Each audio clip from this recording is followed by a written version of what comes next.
I ens ha semblat com més reivindicatiu que en lloc d'una dona ho llegeixi un home. Perquè, evidentment, les reivindicacions no és cosa de gènere, sinó que és cosa de sentit comú i això no té sexe.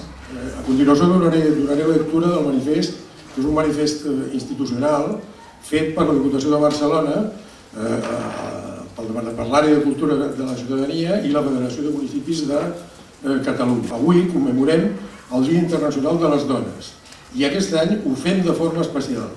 Recordem que fa 100 anys Clara Zetkin va llançar la proposta d'aquesta celebració amb l'objectiu de promoure el sufragi universal femení i la pau i la llibertat per a tothom.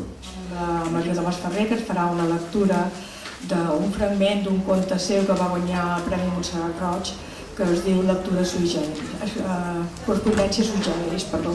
He decidit que quan passi una estona sense escriure em saltaré una ratlla per no haver-t'ho de dir cada vegada. Et sembla bé?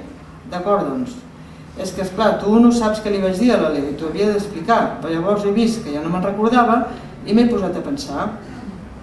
De moment em venia al cap que no podia ser gaire important, però després, rumiant, he arribat a una conclusió. A una no, a dues. Primera, sóc un vell atrotinat i repapiejo que dóna gust.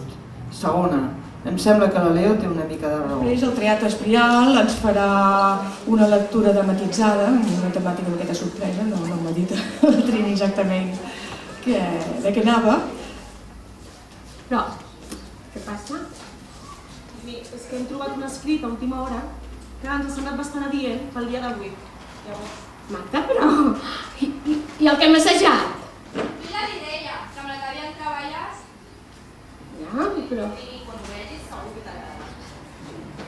Sí, no, no ho dubto, però és que les coses s'han de treballar, no es poden improvisar d'aquesta manera. Ja, Trini, però ho hem estat treballant, per donar-te una sorpresa. I a més, ho hem fet amb molta il·lusió. Jo crec que el tema és interessant i val la pena per reflexionar-hi. Té aquestes frases per repartir entre els homes de punt. Els principals dramaturgs i filòsofs grecs, els anomenats clàssics, també van deixar constància escrita del seu menyspreu vers les dones. Aristòtil digué: la naturalesa no es fa dones quan no pot fer homes. Eurípides s'apunta al carro. Odio la dona instruïda. Tant de bo no entri mai a casa meva cap dona que sàpiga més del que una dona ha de saber. Demòstenes va deixar clar què en pensava de la nefasta i destructora intervenció femenina. La dona desfà en un sol dia allò que l'home medita tot un any.